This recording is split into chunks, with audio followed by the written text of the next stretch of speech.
नमस्कार, आदाब, सत श्री अकाल। मैं देवांशु दुबे एक बार फिर से हाजिर हूं आप सभी के सामने। ऐसा देखा गया था पिछली बार कि इंटरनेशनल रिलेशंस से जुड़े सवाल आईबीएसईआईओ के इंटरव्यू में अक्सर बच्चों से पूछे जाते रहे हैं। और इसी को मद्देनज़र देखते हुए हमने ये निर्धारित किया है कि हम पिछले एक साल में चर्चा में रहे इंटरनेशनल अफेयर्स के वो सारे टॉपिक जिनकी संभावनाएं सबसे प्रबल है, वो सारे चैप्टर्स को हम वो सारे टॉपिक्स को हम कवर करने वाले हैं इस सीरीज़ के माध्यम से। आज इस सीरीज़ का पहला दिन है, तो पहले दिन शुभारंभ भी होना चाहिए ऐसे व्यक्ति से जिसने साल भर अपनी नीतियों के कारण, अपनी पॉलिसीज़ के कारण कहीं ना कहीं सुर्खियां बटोरने का काम किया है। डोनाल्ड ट्रंप साहब। आज तो इनसे खैर भारत की ट्रेड डील भी पास हो गई है। उसी के साथ साथ शुरुआत करते हैं डोनाल्ड ट्रंप की इमिग्रेशन पॉलिसी से रिलेटेड टॉपिक को। आपने देखा होगा कि जो इमिग्रेशन पॉलिसी डोनाल्ड ट्रंप की रही है उसका प्रभाव भारत पर भी पड़ा है बड़े स्तर पर। इस टॉपिक को शुरुआत करने से पहले Trump and deportation of Indian immigrants, इसको शुरुआत करने से पहले थोड़ा आपको बैकग्राउंड में ले जाना चाहते हैं और समझाने का प्रयास करता हूं कि आखिरकार ये मुद्दा क्या है। ठीक बात। अमेरिका में चुनाव के दौरान डोनाल्ड ट्रंप ने अपने देश की जनता से वादा किया कि कहीं ना कहीं ये जो इलीगल तरीके से इलीगल माइग्रेंट्स हमारे देश में आ गए हैं, इसकी वजह से हमारी नेशनल सिक्योरिटी पर थ्रेट मिला है। और उसी के साथ साथ जो हमारे देश के नागरिक हैं, जो अमेरिकन्स हैं, कहीं ना कहीं उनकी जॉब और सिक्योरिटी पर खतरा उत्पन्न हुआ है। तो डोनाल्ड ट्रंप साहब ने चुनाव में वादा किया कि हमारी सरकार आने के बाद हम अपनी बॉर्डर सिक्योरिटी को पुख्ता करेंगे और साथ ही साथ इमिग्रेशन पॉलिसी स्ट्रिक्ट करेंगे, जिससे कि इलीगल तरीके से आने वाले लोगों को रोका जा सके। सरकार आती है डोनाल्ड ट्रंप साहब की, और डोनाल्ड ट्रंप साहब हमारे वीज़ा पॉलिसीज़ को सख्त करते हैं, स्ट्रिक्ट करते हैं वीज़ा पॉलिसीज़ को, जिसका और बॉर्डर सिक्योरिटी स्ट्रिक्ट करते हैं, स्ट्रेंथन करते हैं, जिसका हर्जाना ये निकलता है कि कई भारतीयों को डिपोर्ट किया जाता है। मसलन कई देशों के निवासियों को डिपोर्ट किया जाता है, जिसका हर्जाना आपने भारत में भी देखा। कई भारतीयों को भी डिपोर्ट किया गया वहाँ से, जिसकी तस्वीरें अक्टूबर में आपको देखने को भी मिली थी। इस मुद्दे को समझने के लिए सबसे पहले मैं आपको एक बेसिक अंडरस्टैंडिंग देना चाहता हूँ कि आखिरकार जो इंडियन डायस्पोरा विदेशों में रहता है, या यूँ कहें, पहले देखते हैं जो भारतीय अमेरिका में रहते हैं, आखिर उनका क्या प्रभाव है, और कुछ डेटा उनसे जुड़ा जो आपके लिए काम आने वाला है। भारत की सॉफ्ट पावर को दर्शाने के लिए ये डेटा बहुत ज़्यादा इंपॉर्टेंट रोल प्ले करेगा। आइए पहले इसको समझते हैं, वापस से फिर इमिग्रेशन पॉलिसी पर जाएंगे। अगर आप देखें इंडियन डायस्पोरा इन यूएसए, लगभग 5.4 मिलियन इंडियंस यूएस में रहते हैं, जिसमें से 3.4 मिलियन एनआरआई हैं, और बचे हुए 2 मिलियन के आसपास की आबादी, जिसको हम कह सकते हैं इंडियन अमेरिकन पॉपुलेशन है। ठीक बात है। ये आबादी अमेरिका की अगर मैं बात करूं, माना जाता है कि इसमें से बड़ी आबादी हाईली एजुकेटेड और स्टेम, या यूँ कहें मेडिकल, इंजीनियरिंग और कई यूनिकॉर्न कंपनीज के फाउंडर्स भी हैं। बिजनेस हाउसेस, बड़े बड़े बिजनेस हाउसेस, इन सेक्टर्स में अपना नाम कमा रहे हैं। ठीक बात है। इसी के साथ साथ आपको समझना होगा कि ये जो आबादी है 5.4 मिलियन पीपल जो अमेरिका में रहते हैं, ये अमेरिका की कुल पॉपुलेशन का 1.5 से 1.6% आबादी है यूएस पॉपुलेशन की। ठीक बात है। लेकिन समझने वाली बात यह है कि ये 1.5 से 1.6% पॉपुलेशन यूएस जो टैक्स कलेक्ट करता है उसमें से 5 to 6% हिस्सेदारी देता है।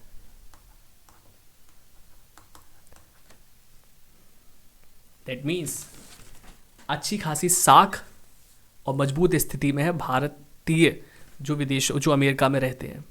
भारत की लगभग 1.5% आबादी वहाँ की जो यूएस की कुल आबादी का 1.5% लगभग भारतीय हैं, जो लगभग 5 से 6% यूएस टैक्सेस में कंट्रीब्यूट भी करते हैं। इसी के साथ साथ आप देखेंगे कि फाउंडेड 72 और 11% ऑफ 648 यूनिकॉर्न्स। इन चीज़ों से समझ में आता है कि भारतीयों का दबदबा कितना है वहाँ पर। साथ साथ ये हमने आपको डेटा से समझाने का प्रयास किया कि अमेरिका में भारतीयों की क्या स्थिति है। इसी के साथ साथ इस स्लाइड के माध्यम से मैं समझाने का प्रयास करता हूँ कि ग्लोबली जो भारतीय वास करते हैं दूसरे देशों में, क्या डेटा पॉइंट्स उनके हैं, काम आने वाला है आपके। लगभग 35 मिलियन का strong diaspora, Indian diaspora foreign में है इस समय, जो 135 बिलियन डॉलर रेमिटेंस भारत में भेजता है। और ये दुनिया में सबसे ज़्यादा रेमिटेंस प्राप्त करने वाला देश बनता है भारत। ठीक बात है। 35 मिलियन आबादी और 135 बिलियन डॉलर रेमिटेंस भेजता है। अगर मैं इस डेटा को आपको आसान भाषा में समझाने का प्रयास करूं, तो ये हमारे पास आरबीआई के कुछ डेटा है जिसमें बताया गया है कि जो 135 बिलियन डॉलर का रेमिटेंस भारत प्राप्त करता है, उसमें कौन से देश से सबसे ज़्यादा रेमिटेंस भारत प्राप्त करता है, जो दिखाता है कि यूएस से लगभग 28%। Let me change. Yes, US से 28% रेमिटेंस प्राप्त करता है। दूसरे नंबर पर आता है यूएई, लगभग 19%, यूके, और उसके बाद सऊदी अरेबिया। आसान भाषा में अगर कहूँ, और ये चीज़ मैं बता दूँ, अगर आप ये ऊपर के 4 याद रखना चाहें तो ज़्यादा बेटर होगा, कई बार आपके लिए काम आ सकता है। यूएस, यूएई, यूके और सऊदी अरेबिया से सबसे ज़्यादा रेमिटेंसेस भारत प्राप्त करता है, जो दिखाता है इस स्थिति को कि इन देशों में जो भारतीय रहते हैं they are economically very sound. अच्छा, दूसरी तरफ दिखाते हैं कि आखिरकार जो रेमिटेंसेस भारत प्राप्त करता है उनमें से कौन से राज्य ऐसे हैं जो सबसे बड़ा हिस्सा इन रेमिटेंसेस का लेते हैं। तो आप देख सकते हैं महाराष्ट्र लगभग 20%, केरला 19.7, तमिलनाडु, उसके बाद आता है तेलंगाना। ये 4 राज्य सबसे ज़्यादा रेमिटेंसेस प्राप्त करते हैं। कहीं ना कहीं ये डेटा ये भी दर्शाता है कि इन स्टेट के बड़ी आबादी विदेशों में रहती है, ये भी दर्शाता है ये डेटा। ठीक बात है। तो हमने ये समझने का प्रयास किया कि आखिरकार अमेरिका में जो भारतीय वास करते हैं उनकी इकोनॉमिक बैकग्राउंड कैसा है, क्या प्रभाव है, साथ ही साथ जो दुनिया भर में भारतीय दूसरे देशों में रहते हैं उनका भारत की अर्थव्यवस्था पर क्या है, क्या प्रभाव पड़ता है, कितने रेमिटेंसेस वो भेजते हैं, कौन से राज्य पर इसका सबसे पॉजिटिव इम्पैक्ट पड़ता है, और कौन से देश से सबसे ज़्यादा रेमिटेंसेस भारत प्राप्त करता है। ठीक बात है। अब आ जाते हैं अगली स्लाइड पर, और हम अब आ जाते हैं वापस उसी टॉपिक पर जहाँ से हमने शुरू किया था, इलीगल माइग्रेंट्स के मुद्दे पर। ठीक बात है। अब आओ समझते हैं।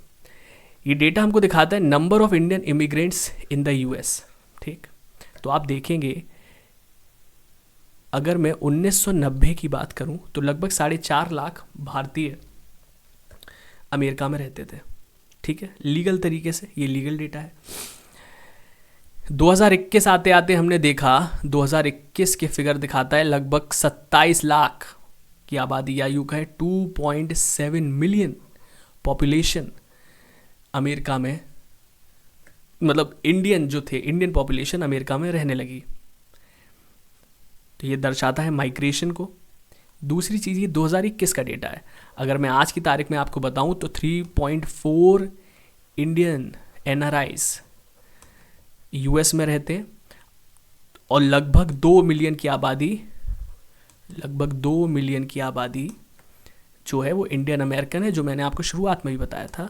तो कुल मिलाकर 5.4 मिलियन इंडियंस आज अमेरिका में रहते हैं। ठीक बात है। अब आ जाओ, इसको मैं रब करता हूं। ठीक बात। इसी के साथ साथ जब ये आबादी आपने देखा साल दर साल बढ़ती दिखी, तो लीगल तरीके से बढ़ने वाली आबादी तो थी ही इसमें, मगर इसी के साथ साथ हमने ये देखा कि समय के साथ इलीगल तरीके से भी लोग अमेरिका में जाने का प्रयास करने लगे। ये चीज़ और ज़्यादा तेज हो गई कोविड के बाद। डेटा आप देख सकते हैं कि 2018-19 में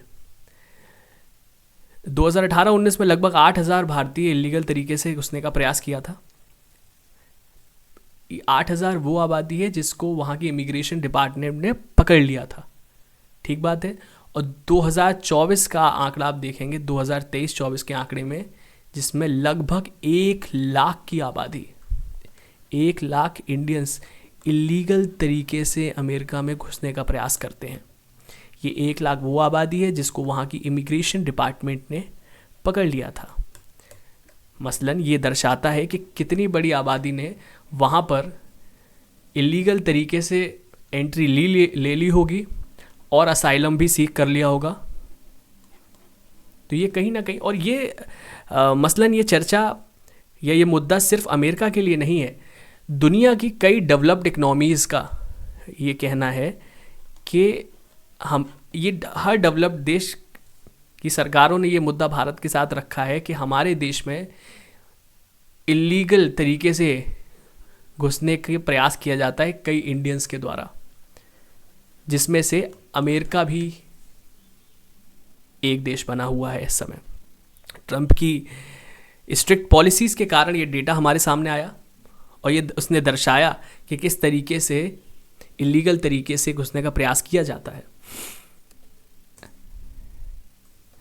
अच्छा, इस चीज़ को समझाने से पहले आखिरकार एक बात बताओ, आपको क्या लगता है क्या कारण रहता होगा कि हम इलीगल तरीके से कई भारतीय करोड़ों लाखों करोड़ों रुपए फूंक कर जाना चाहते हैं अमेरिका या कई डेवलप्ड इकनॉमीज़ में? जाहिर तौर पर इस मेजर रीजंस की अगर मैं बात करूं आपके सामने, तो इकोनॉमिक प्रॉस्पेरिटी देखकर, उन देशों की इकोनॉमिक प्रॉस्पेरिटी को देखकर, better life standard of living जो वहाँ का प्रभावित करता है भारतीयों को। होता क्या है, देखिए कई बार हमने ऐसा देखा है कि अमेरिका में, यूएस में वीज़ा मिलना इतना आसान नहीं होता है। कई बार लोगों को एजुकेशन के लिए मिल जाता है, वर्क वीज़ा मिल जाता है, मगर कई लोगों को नहीं भी मिलता है। जिसको नहीं मिलता है वो कोशिश करता है अमेरिका जाने की इलीगल तरीके से। इलीगल तरीके से किस तरीके से जा सकते हैं? ह्यूमन ट्रैफिकिंग, इसका मैं आगे विस्तार रूप में चर्चा करने वाला हूँ। अभी आप समझिए, ह्यूमन ट्रैफिकिंग के ज़रिए कई बार मिडलमैन या कार्टेल्स की मदद लेकर और लाखों और करोड़ों रुपए देकर उनको प्रयास किया जाता है कि हम किसी भी तरीके से दूसरे देश में घुस पाएँ अमेरिका में। तो अब समझते हैं कि आखिरकार प्रयास तो किया जाता है, मगर वो ऐसे कौन से रास्ते हैं कि जिन रास्तों से आप अमेरिका जैसी हाईली सिक्योर्ड जगह पर पहुंच सकते हैं। तो ये इस स्लाइड के माध्यम से समझिए। Rise in Indian migrants encounters S US borders, ये अगर यूएस है तो यूएस अपना सदर्न बॉर्डर शेयर करता है मैक्सिको के साथ, और वहीं नॉर्दर्न बॉर्डर शेयर करता है कनाडा के साथ। समझने वाली बात यह है कि आपने अक्सर देखा होगा कि कई विद्यार्थी भारत से, कई बच्चे कनाडा में पढ़ाई करने के लिए जाते हैं, क्योंकि देखिए यहाँ से घुसने का प्रयास इसलिए किया जाता है क्योंकि कनाडा और मैक्सिको के जो नॉर्म्स हैं इमिग्रेशन को लेके, इमिग्रेशन नॉर्म्स, या फिर वीज़ा मिलना तुलनात्मक आसान है। एजुकेशन के रिगार्डिंग वीज़ा मिल जाता है, वर्क वीज़ा मिलना कंपैरेटिवली ईजियर है अगर आप अप्लाई करते हैं यूएस के लिए। तो हर कोई कोशिश करता है कि किसी भी तरीके से हम कनाडा या मैक्सिको तक पहुंच जाएं, जिसके बाद इलीगल तरीके से हम यूएस के अंदर एंट्री ले सकते हैं। तो ये डेटा की, ये ग्राफ की ज़रिए आप समझ सकते हैं कि कितने लोगों ने साउथ वेस्ट लैंड बॉर्डर से या नॉर्दर्न बॉर्डर से या मैं ये कहूँ मैक्सिको या कनाडा के थ्रू यूएस में घुसने का प्रयास किया है। ये ग्राफ आपको ये समझाने का प्रयास करता है क्योंकि इतनी आबादी मैक्सिको या कैनेडियन बॉर्डर्स पर पकड़ी गई है। अब मैं समझाता हूँ आपको कि आखिरकार भारत से क्या रास्ते चुनती है यहाँ की जनता इलीगल तरीके से जाने के लिए यूएस में, कितना खतरा है, कितना खर्चा आता है। देखिए ये रहा हमारा प्यारा सा भारत। ज़्यादातर ऐसा देखा गया है, ज़्यादातर ऐसे केसेस में देखा गया है कि या तो पहले इंडियंस मिडिलमैन के ज़रिए या कोई कार्टेल से कांटेक्ट में आकर ये साउथ ईस्ट एशियन कंट्रीज़ में जाते हैं, साउथ ईस्ट एशियन कंट्रीज़ में, या फिर वेस्ट एशियन कंट्रीज़ में जाते हैं। वेस्ट एशियन कंट्रीज़ के थ्रू ये यूरोप के माध्यम से कनाडा जाते हैं और वहाँ से यूएस में घुसने का प्रयास करते हैं, या फिर इंडियंस अफ्रीका जाते हैं और अफ्रीका के माध्यम से लैटिन अमेरिका से यूएस, मैक्सिको के थ्रू यूएस में घुसने का प्रयास किया जाता है। क्या ये आसान होता है और क्या ये गरीब लोग होते हैं जो दूसरे देश में जाने की चाहत रखते हैं? बिल्कुल ऐसा नहीं है। इस रूट पर जाने के लिए 80 लाख से लेके 1-1 करोड़ तक चार्ज किया जाता है, जो मिडिलमैन इनको पहुंचाने की जिम्मेदारी लेता है। तो जाहिर तौर पर ये अच्छे परिवारों से आने वाले लोग होते हैं, समृद्ध लोग होते हैं। क्या ये रूट इतना आसान है कि हम फ्लाइट करके चले जाते हैं वहाँ तक, कि फ़्लाइट की हमने और साहब हम अफ्रीकन नेशन में गए और वहाँ से लैटिन अमेरिका के माध्यम से हम मैक्सिको तक पहुँच जाते हैं? बिल्कुल नहीं। बहुत ही ज़्यादा कठिन रास्ता है ये अपने आप में। और इन हाईली, मैं ये कहूँगा, इस रिस्की रूट्स को ही हम कहते हैं डंकी रूट्स। मूवी में भी आपने देखा होगा, इन डंकी रूट्स के माध्यम से जाने का प्रयास किया जाता है। अब इसका एक उदाहरण देता हूं कितना कठिन हो सकता है ये चीज़।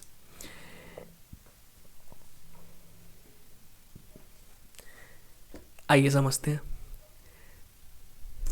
ये देखिए, आपने नाम सुना होगा डेरियन गैप का। जब भी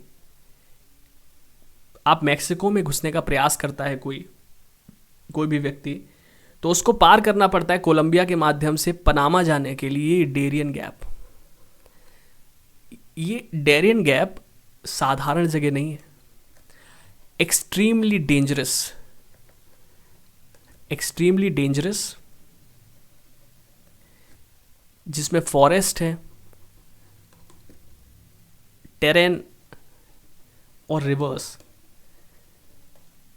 विश्वास मानिए कई लोगों की जान चली जाती है जब वो इस रास्ते के माध्यम से अमेरिका में घुसने का प्रयास करते हैं। इस डेरियन गैप कहाँ पर विकसित है? आप ये सबसे पहले ध्यान रखिए, कोलंबिया और पनामा के बीच में ये डेरियन गैप पड़ता है। इस डेरियन गैप में कहा जाता है कई कार्टल्स और माफियाज रहते हैं जो एक्सटॉर्ट करने का भी काम करते हैं, जो इलीगल तरीके से लोग जाने का प्रयास करते हैं। और सर इस रास्ते से होते हुए, पनामा से होते हुए हॉन्डुरस और मैक्सिको में एंट्री ले लेते हैं। और इसके बाद मैक्सिको के बाद जिस रास्ते से ड्रग ट्रैफिकिंग होती है, सुरंगों के द्वारा या टनल्स के द्वारा जिसमें ड्रग ट्रैफिकिंग होती है, उसी रूट से इलीगल इमिग्रेंट्स को यूएस तक पहुंचाने का काम किया जाता है। इलीगल इमिग्रेंट्स को पहुंचाने का काम किया जाता है यूनाइटेड स्टेट्स तक। ज़्यादा मैं आपको डिटेल में नहीं लेना चाहूँगा, और मैंने इसमें देख सकते हैं एक्वाडोर से कोलंबिया कैसे क्या रास्ता अख्तियार किया जाता है।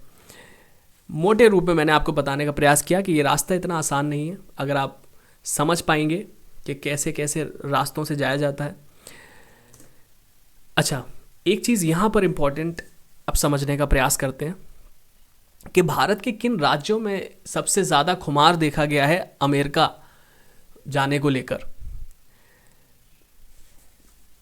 तो ऐसा ये जो मैप है, ये मिनिस्ट्री ऑफ एक्सटर्नल अफेयर्स द्वारा रिलीज़ किया गया था। एक्सटर्नल अफेयर्स के द्वारा, भारतीय विदेश मंत्रालय के द्वारा रिलीज़ किया गया था, जिसको देखकर हम पा सकते हैं कि सबसे ज़्यादा जो क्रेज़ है वो पंजाब, हरियाणा एंड गुजरात। जब रिपोर्ट किए गए तो पाया गया कि सबसे ज़्यादा आबादी इन्हीं राज्यों से इलीगल तरीके से अमेरिका जाने का प्रयास किया गया था। तो अब इसमें मूल कारण हो सकता है जॉबलेसनेस, और या कहूँ बेटर लाइफस्टाइल को देखते हुए लोगों ने प्रयास किया कि उन देशों में जाया जाए, उन डेवलप्ड इकोनॉमीज़ की तरफ जाया जाए, चाहे अमेरिका हो, ऑस्ट्रेलिया हो या कई देश हो, जाने का प्रयास किया गया। इस टॉपिक को मैंने समझाने का प्रयास किया आपके सामने। मेरा मानना है ये इम्पॉर्टेंट टॉपिक है, क्योंकि जिस तरीके से ट्रंप ने अपनी इमिग्रेशन पॉलिसी को रखा है, वीज़ा पॉलिसी को बहुत ज़्यादा स्ट्रिक्ट कर दिया। It is not that easier to get American visa. और उसी के साथ साथ मैंने आपको डेटा फैक्ट्स देने का भी काम किया कि आखिरकार कैसे रेमिटेंसेस भारत प्राप्त करता है, जो अमेरिका में इंडियन पॉपुलेशन रहती है उसका क्या वर्चस्व है वहाँ पर। उन चीज़ों का समझाने का मैंने प्रयास किया इस वीडियो के माध्यम से। कमेंट में मुझे ज़रूर बताइए। आने वाले लेक्चर्स में मैं कोशिश करूँगा यूएस इंडिया डिफेंस टाइज के बारे में भी आपसे बात करूँ, मैं पनामा कनाल के बारे में बात करूँ जो बहुत ज़्यादा चर्चा में रहा है, बेल्ट एंड रोड इनिशिएटिव के बारे में आपको समझाने का प्रयास करूँ, और भी कई ऐसे मुद्दे जो इंटरनेशनल रिलेशंस में जिन्होंने सुर्खियाँ बटोरी हैं पिछले 1 साल में सबसे ज़्यादा। बहुत मेहनत की जाती है इस तरीके के डेटा को इकट्ठा करने के लिए। तो उम्मीद है आप कमेंट सेक्शन के ज़रिए मुझे बताएं ज़रूर कि क्या इम्प्रूवमेंट हम कर सकते हैं। आपके समय की अहमियत को देखते हुए मैंने नोट्स तैयार करे थे इस टॉपिक को लेकर, जो मैं टेलीग्राम ग्रुप के माध्यम से आप तक पहुंचाने का काम करूंगा। मैं टेलीग्राम ग्रुप पर ये नोट्स अपलोड कर दूंगा। अगर आप चाहें तो इसका प्रिंट आउट भी ले सकते हैं और अपने समय को बचा सकते हैं जाहिर तौर पर। उम्मीद है ये टॉपिक आपको समझ में आया होगा। अगर आपको कोई भी डाउट होता है या फिर पर्सनली आप मुझसे बातचीत करना चाहते हैं तो मेरे टेलीग्राम ग्रुप पर जुड़ जाइए। वहाँ पर आप मुझसे बात भी कर सकते हैं और अपनी क्वेरीज को भी पूछ सकते हैं। बहुत बहुत धन्यवाद। मुलाकात होगी आपके साथ अगले लेक्चर में। तब तक के लिए बहुत बहुत धन्यवाद।